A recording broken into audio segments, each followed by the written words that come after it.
Have you ever paused at the tail end of summer, when the days still cling to warmth, but the nights whisper of change, and wondered if something unseen stirs in that transition? It's a time when the world feels suspended, the vibrant greens of July fading into the muted tones of September, and stories emerge from people who've brushed against the inexplicable. I've collected accounts like these over the years, tales shared in hushed tones from folks who insist they're real. Let me start with one from a man named Alex, who recounted his ordeal with such raw intensity that it still gives me chills. He and his friends thought they were escaping the city's chaos for a simple cabin retreat, but what unfolded turned their getaway into a descent into terror. Alex was in his late 20s, working as a graphic designer in a bustling urban office where the fluorescent lights never seemed to dim. His buddies Mark, the eternal optimist with a laugh that could fill a room, Jason, the sarcastic one always ready with a quip, and Tom, the quiet observer who preferred listening over speaking, had made this trip an annual tradition. They'd scour online listings for remote cabins, far from cell service and deadlines, to reconnect over fishing, bonfires, and beers. This year, they chose a spot deep in the Adirondacks, a weathered log cabin rental advertised as secluded paradise on a budget site.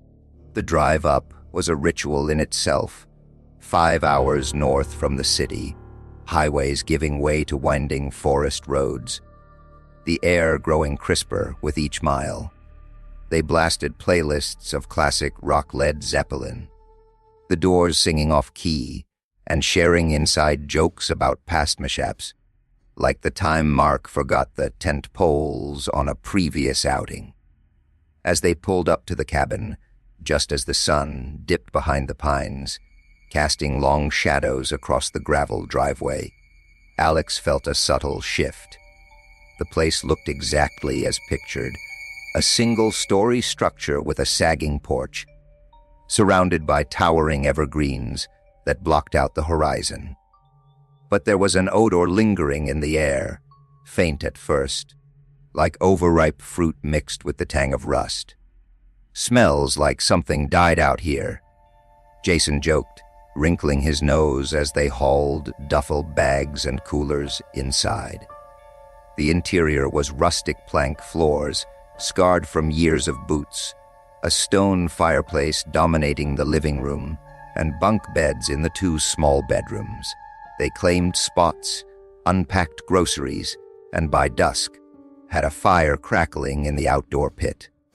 Steaks sizzled on the grill, beers popped open, and the conversation flowed easily. Mark regaled them with tales of his latest dating disasters, his animated gestures sending sparks flying from the flames. Jason countered with barbs, while Tom stared into the embers, his face illuminated in flickering orange. It was around midnight when the first unease crept in. The fire had died to glowing coals, and the group was winding down, the forest's nocturnal symphony in full swing, crickets chirping, distant owls hooting. Then came the rustling, not the gentle sway of branches in the breeze, but a deliberate crunching of leaves, as if something heavy was pacing just beyond the light's reach. Alex grabbed a flashlight from his pack, sweeping the beam into the darkness. The trees stood sentinel, their trunks gnarled and unmoving, but the sound persisted, circling closer before fading away. "Deer, maybe a bear," Mark said, trying to sound nonchalant, but his voice cracked slightly. They doused the fire and retreated inside, locking the door a flimsy bolt that offered little reassurance. Lying in his lower bunk, Alex listened to the others breathing steady into sleep, but he couldn't shake the feeling of being watched. And then, faintly, came the whispering low murmurs, like voices conversing in a forgotten tongue, drifting through the thin walls. He strained to make out words, but they dissolved into the night, leaving him wide-eyed until dawn. The morning sun pierced the canopy in shafts of gold, banishing the night's shadows and restoring a sense of normalcy. They brewed coffee on the propane stove, the aroma mingling with the pine-scented air, and set out for the lake a short hike away. The path wound through ferns and moss-covered rocks, the ground soft underfoot from recent rains. The lake was a mirror of the sky, its surface unbroken, except for the occasional ripple from jumping fish. They cast lines from the rocky shore, the water still holding summer's warmth, and for hours, it was bliss. Jason reeled in a decent bass, whooping triumphantly, while Tom sketched the scene in a notebook he always carried. But as the sun climbed higher, Ben pointed across the water to a clump of reeds. Something pale and bloated bobbed there, half submerged. Curiosity drew them closer, wading knee-deep into the chill. It was a deer carcass, its belly swollen, fur sloughing off in patches. The eyes were gone, hollow sockets staring blankly. But what unnerved Alex were the wounds, precise incisions along the flanks, as if made with a blade, not the ragged tears of a predator. Blood had congealed in neat lines, and there was no sign of scavengers. Poachers? Tom suggested, but his tone lacked conviction. Hunting season was weeks away, and the cuts were too clean, almost ritualistic. They backed away, the joy of the morning soared, and returned to the cabin with their catch, the deer's image lingering like a bad omen. That afternoon, chores occupied them, splitting wood for the evening fire, cleaning fish on a makeshift table behind the cabin. Jason, axe in hand, ventured into the underbrush for more logs and returned pale-faced, holding a rusted metal contraption. It was an old bear trap, its jagged jaws clamped shut on a small, bleached bone that looked disturbingly like a human phalange. "Found it buried in the leaves," he said, voice steady but eyes wide. They examined it under the sunlight. The bone was weathered, etched with tiny scratches that might have been teeth marks or deliberate carvings. Mark tried to lighten the mood, probably from some old trapper's mishap. Adds character to the place. But no one smiled. They buried the thing far from the cabin, yet the discovery hung over them like a cloud. As the day waned, the temperature plummeted unexpectedly, a sharp bite in the air that felt premature for late August. Leaves rustled with a dry, autumnal crispness, and the forest seemed to contract, drawing closer. They opted to cook inside that night, the cabin's small kitchen filling with the sizzle of fish in a cast iron pan. Conversation was forced, jumping from work gripes to plans for the next day, but silences stretched longer. Alex stepped onto the porch for a smoke, the night sky a velvet blanket studded with stars. That's when he saw it at the edge of the trees, a silhouette tall, unnaturally thin, standing motionless. Its outline was humanoid but distorted, limbs elongated like stretched taffy.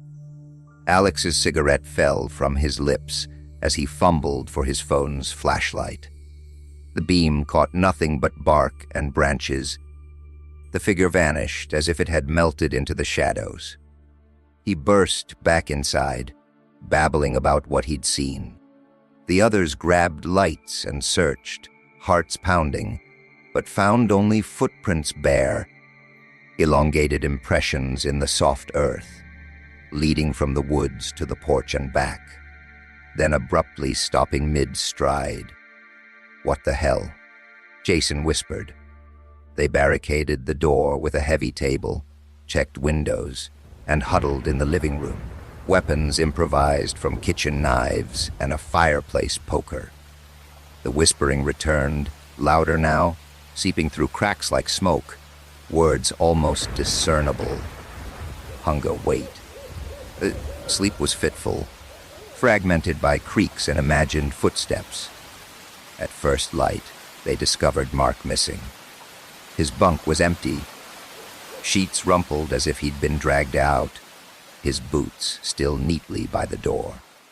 Panic erupted, shouting his name into the indifferent forest, scarring the immediate area.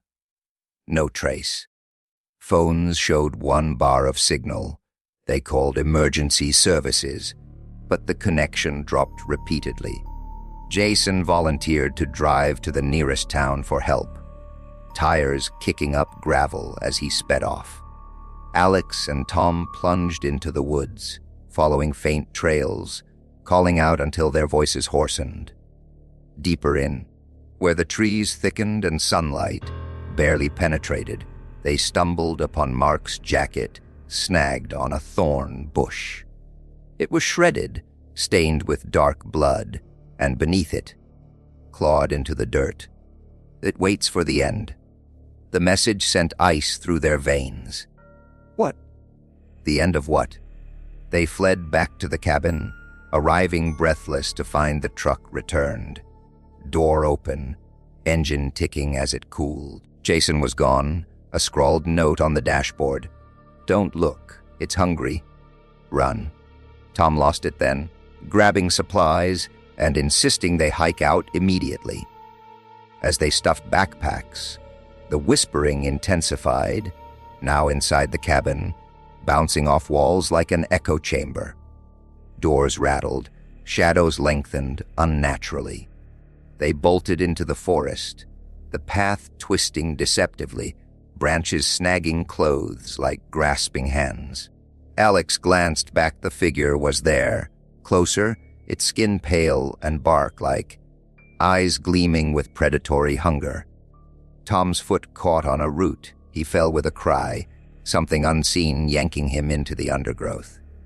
Alex ran blindly, thorns tearing skin, until he burst onto the main road, flagging down a logging truck. Authorities searched for days, no bodies, no evidence beyond the jacket and note. The cabin stood as they left it, fire pit cold.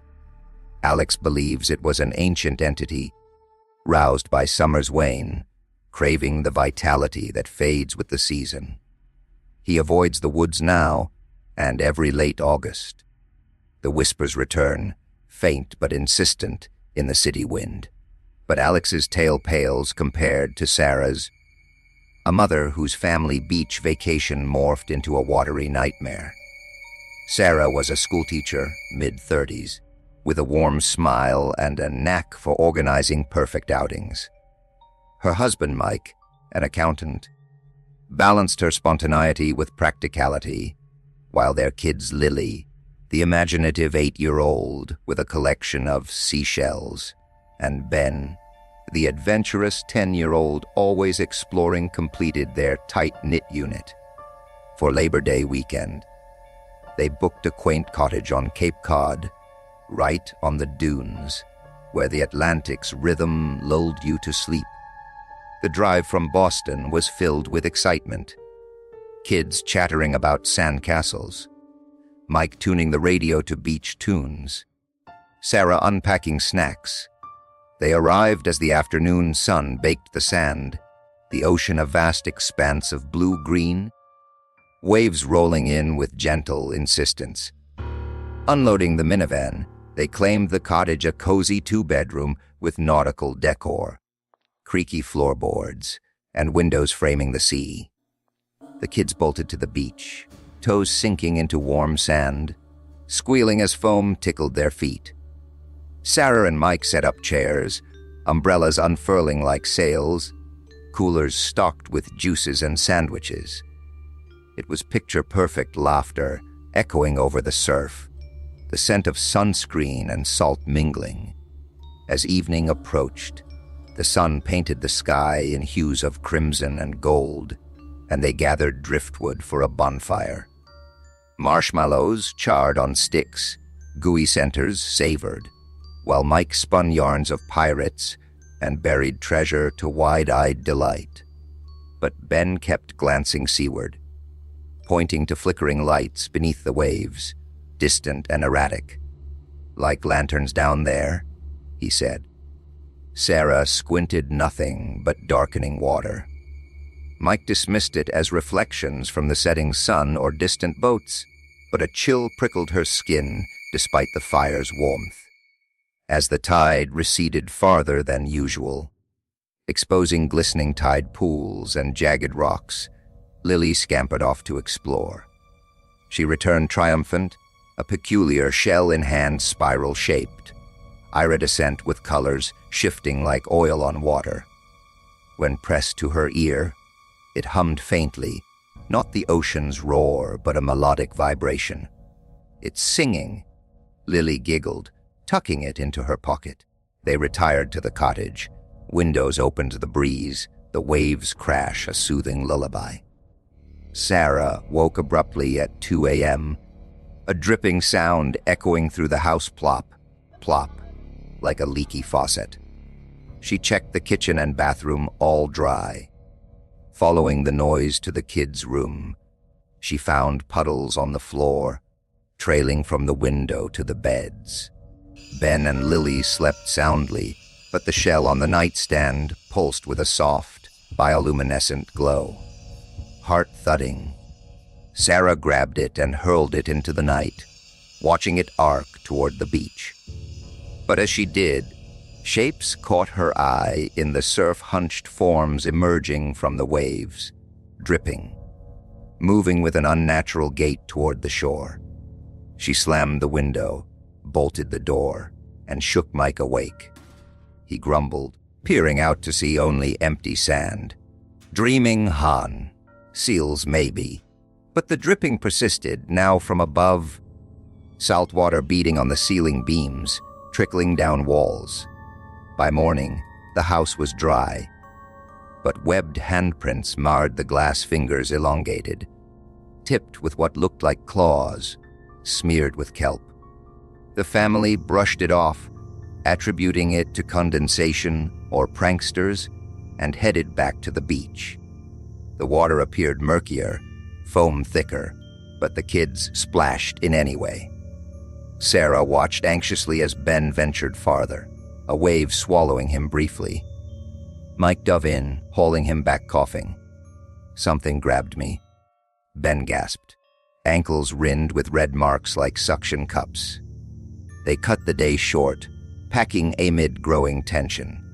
In the car, Lily doubled over, retching seawater briny, laced with wriggling eel-like forms that slithered away. At a local ER, doctors diagnosed heat exhaustion, prescribing rest. Back home that night, miles inland, the dripping resumed in sinks, tubs, even from light fixtures. In the bathroom mirror, amid steam from a hot shower, words fogged. "Summer's end calls us home." Sarah scrubbed it away, but the incidents escalated. Mike found fish scales scattered in his pillowcase, cold and iridescent. Lily's drawings depicted tentacled beings rising from abyssal depths, their eyes hungry. One storm-tossed evening, ethereal singing wafted from the basement, haunting melodies in an alien cadence. Descending, Sarah found the floor flooded ankle-deep. The shell returned, humming vibrantly on a shelf. Shadows stirred in the water, limbs uncoiling. She screamed, fleeing upstairs. Mike scoffed until his bathwater turned brackish. Hands pulling him under, he surfaced bruised, marked with circular welts. They relocated to a landlocked state, but the curse clings. Every end of summer, drains gurgle with whispers, urging return. Sarah theorizes they're merfolk or deep-sea entities, awakened by seasonal shifts, claiming souls touched by the tide. The ocean's pull never fades. Now, the third account comes from Emily and David, a young couple whose cross-country road trip became a harvest of horrors. Emily, a freelance writer in her mid-20s, met David, a musician, at a sweltering June festival.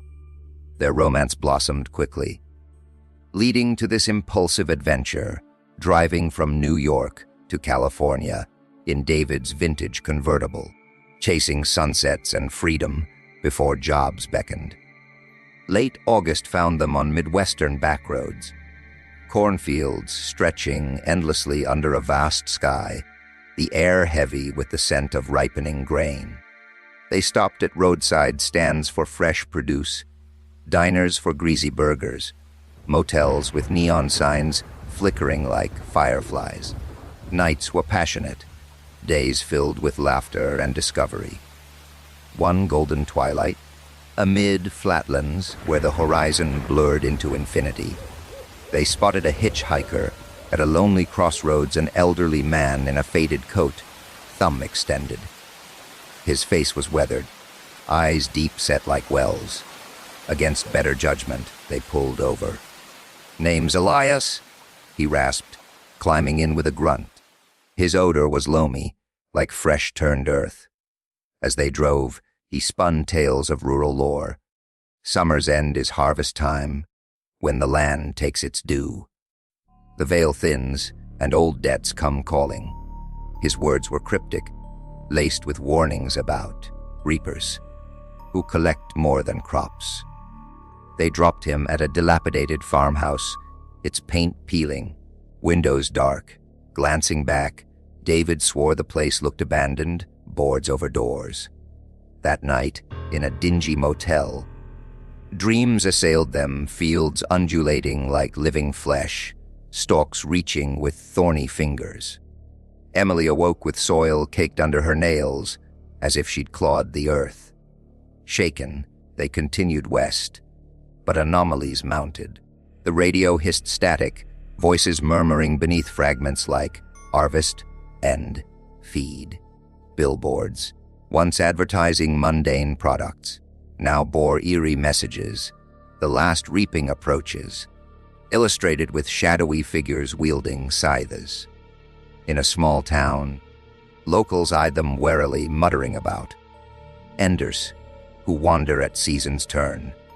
David joked it off as coincidence, but Emily's unease grew. They camped in a state park, tent amid oaks dropping leaves early, a premature autumn. Around the campfire, footsteps echoed heavy, methodical, encircling their sight. Flashlights pierced the night, revealing nothing. Morning showed their camp ringed with corn husks, woven into arcane symbols that twisted the eye. Pressing on, Elias reappeared, same crossroads, same pose. They accelerated past, but in the rear view, he sat in the back seat, grinning. "You carry the seed now. Can't flee the sow." Vines erupted from upholstery, coiling around limbs. The car swerved, crashing into a ditch. They awoke in a cornfield, unharmed but inked with harvest runes on their skin. Escaping, they reached home, but annually, as summer fades, Elias knocks, soil spilling from his pockets. The patterns persist. These stories, Alex's woodland entity, Sarah's aquatic horrors, Emily and David's earthly reaper intertwined when I dug deeper. Shared on a forum, their IPs traced to one source, a single individual. Fragmented by trauma from a childhood summer-end accident, losing their family in a crash involving woods, sea, and fields. The entities were manifestations of guilt, a psyche splintered. But as I write, whispers stir, dripping, rustling, knocking. Is it real, or am I next? The end approaches.